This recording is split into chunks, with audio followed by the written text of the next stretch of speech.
महाराष्ट्र के बारामती में चुनावी लड़ाई पवार बनाम पवार के बीच है। एक तरफ एनसीपी से अजीत पवार चुनावी मैदान में हैं, दूसरी तरफ उनके ही भतीजे शरद पवार गुट के उम्मीदवार योगेंद्र पवार चुनावी लड़ाई लड़ रहे हैं। न्यूज 18 इंडिया ने उनसे खास बातचीत की। बारामती सीट पर हम हैं और हमारे साथ में योगेंद्र पवार जी हैं। जब युद्ध कोई भी अपनों के खिलाफ होता है तो वो सबसे मुश्किल हो जाता है। आपके सामने तो आपके सगे खड़े हुए हैं, कैसे देखते हैं कैंडिडेट या ये लड़ाई बड़ी मुश्किल है?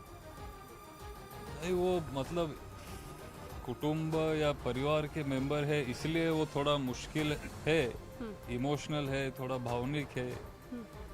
पर हमारे सामने कौन खड़ा है इससे ज़्यादा मायने हमारे पीछे कौन है ये हमारे लिए ज़्यादा रखता है। और हमारे पीछे आदरणीय पवार साहब है और जो बारामती की और महाराष्ट्र की जो जनता है वो पवार साहब के साथ है, इसलिए उनको साथ देना चाहिए, ये हमने निर्णय लिया।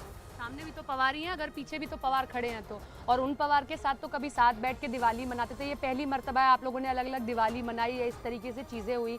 हमेशा चुनाव में मैं देखती हूँ कि राजनेता एक दूसरे के लिए हार्ड से हार्ड शब्द इस्तेमाल करते हैं जनता को लुभाने के लिए, लेकिन आप तो वो भी नहीं कर पाएंगे क्योंकि सामने कोई ऐसा खड़ा हुआ है।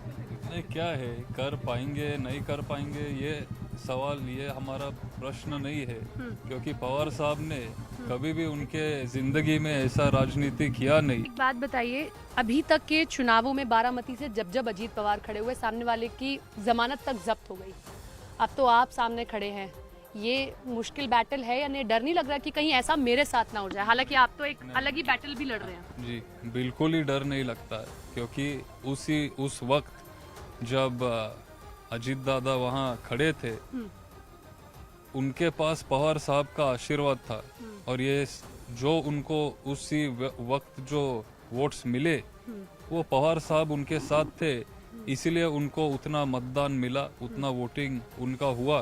और अब पवार साहब उनके साथ नहीं है, और जहां पवार साहब है वहां बारामती की जनता है। सुप्रीम कोर्ट में मामला लंबित है। मैं जो चिन्ह आपके पास देख रही हूँ, पहले घड़ी चिन्ह आपके पास हुआ करता था, लेकिन अब वो उधर है और मामला ये सुप्रीम कोर्ट में लंबित है।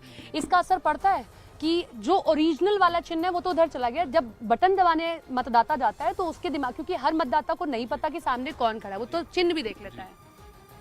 नहीं, लोकसभा में थोड़ा हुआ होगा पर इतना भी नहीं, क्योंकि हमारे सब जो कार्यकर्ते हैं वो काफी यशस्वी हुए थे। अपना चिन्ह जो है तुतारी वाजवणारा मानुस, ये अपना नया चिन्ह है, इधर है, वो लोगों तक पहुंचाने में हमको काफी वहाँ यश मिला। तो मान रहे हैं ना कि वो उधर चला गया तो नुकसान हो रहा है। पर अभी क्या हुआ, ये परसों का ही निकाल है। इलेक्शन कमीशन ने हमको न्याय दिया, उनका भी मैं आभार मानना चाहता हूँ। और ये जो तुतारी का जो चिन्ह है वो उन्होंने बदल दिया और उसको ट्रम्पेट करके वो उन्होंने चेंज कर दिया, तो इतना अभी हमको फटका नहीं लगेगा जितना लोकसभा पे। जी, हमारे एक नेटवर्क ने आपके माता पिता जी से बात की तो नाराजगी थी उनमें कि ये नहीं करना चाहिए था जो लोकसभा चुनाव में किया, अजीत पवार ने अपनी पत्नी को उतार दिया, हमने तो कभी सोचा भी नहीं था। फादर ने, मेरे पिताजी ने उनको समझाया था, बहुत कोशिश भी किया था, पर वैसा नहीं हुआ, और इसलिए रोकने का भरपूर प्रयास किया गया, और इसलिए अभी हमको ये स्थिति दिख रही है कि आप खड़े हो गए हैं जी चुनावी मैदान में।